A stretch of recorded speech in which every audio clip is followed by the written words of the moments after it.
My name is Swami Krishnan. I'm from the IT and technology industry. I've got about 38 years of work experience. Coincidentally, I began teaching about 22 years back by sheer accident.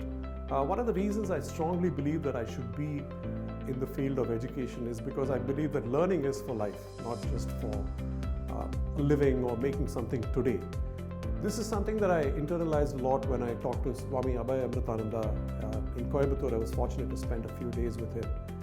And since then, the journey has been even more exciting. Over the last 12 years, I've come to this campus, a serene and beautiful campus. The good grace of being able to do this is the fact that my company, SaskN, gives me this permission.